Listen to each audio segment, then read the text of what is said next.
biggest emissions of the Earth.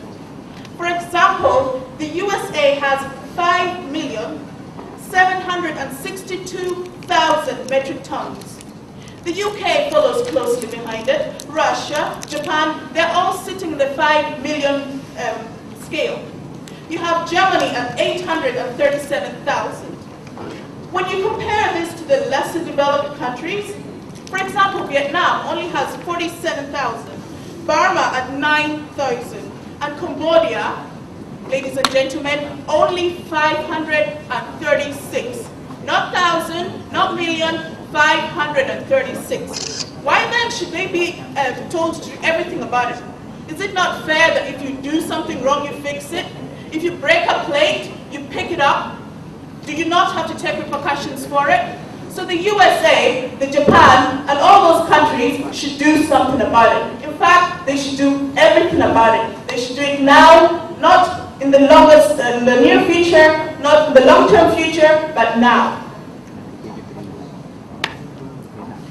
Ladies and gentlemen, the damages caused by the developed world to the ozone layer has contributed to the climate change we talk of today.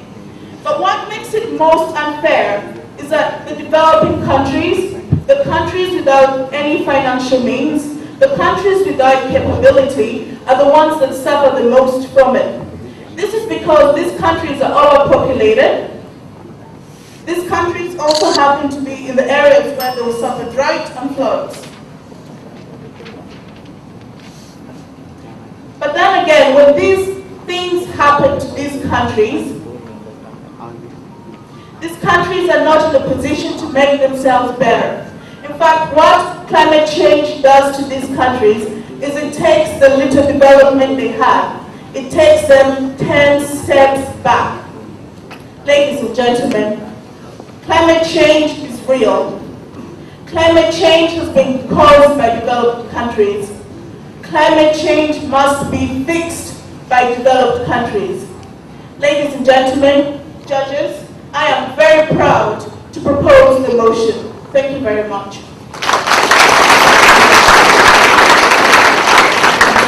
I thank the first honorable speaker for your remark and reminding judges that should not finalize the debate score until they have heard all the speech. We shall now hear the first negative speaker speak. Your Excellency, dedicated ladies and gentlemen. My name is Islam. I'm a veteran from United States University. Today, my group definitely disagree to the motion is that the developed world is solely responsible for causing the climate change, and therefore solely responsible for taking action to address it. In order to well understand the motion, let me define the three important key terms. First, developed world.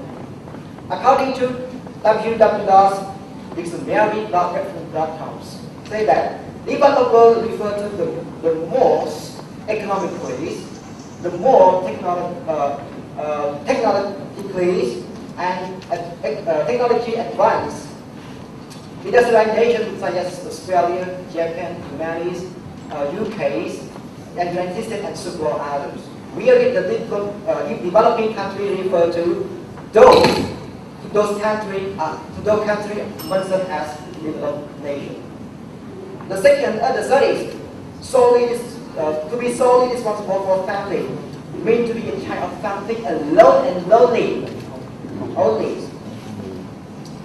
Therefore, the issue to be debated today is whether or not developing nation should take the responsibility together or not with the developed world in combating again with the climate change. Ladies and gentlemen, today my group proves that the developed world is not solely responsible for causing the climate change, but the developing country also significantly take action, significantly contribute to cause the climate change as well. For reasons. First, climate change is not only caused by the developed world. Second, developed world developing countries are also significantly take part in contribute to cause the climate change, which will be presented by me. And the third one developed country reduce their emission. the developing country increase the emissions. And the last one, it is the legal obligations of developing country to take action with the developed world to fight against climate change, which will be presented by my friend Mr. here. Before I go to my points, let me appeal to the affirmative side. That you say that common but differentiation responsibilities. According to the Kyoto Protocol's treaty, nearly 200 countries around the world both signed this treaty, but this is based on their capability in sharing or taking the action to combat climate change. So let me start by listening to the first case. As everybody here, ladies and gentlemen, especially the jacketers, can observe that the climate change is not only caused by only the developed world, but is originally caused by the different factors. First, human and second is a natural factor. Natural factor is contribute 10%, which is originally from volcanic eruptions, ocean currents, solar variations, and the Earth's orbital change, and so on. Whereas the human activity contribute up to 90%, for the climate change. So now let me start by the second point.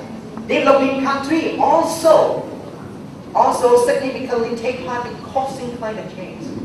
So they should take action to combat or to fight the climate change problem with the developed world. As you know that in this world, there are over 200 countries in the world, which consist of over 7 billion people around the world. That is the last reported in the year 2012. In 2010. So those people, they need a lot of demands, such as cars, computers, clothes, phones, rice, electricity. So it is all of those things come from. We come from like power plants, industrial factory, agricultural, transportation, and others.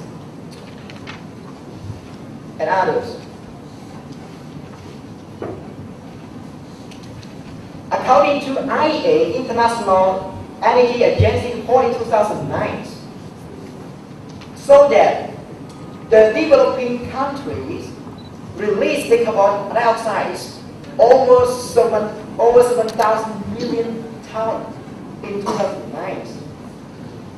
It equals 6% share of those areas to the world emissions from the power plants. Another thing is in industrial factory. Developing countries release the carbon dioxide to the atmosphere. It is the major that causes climate change. Over 4,200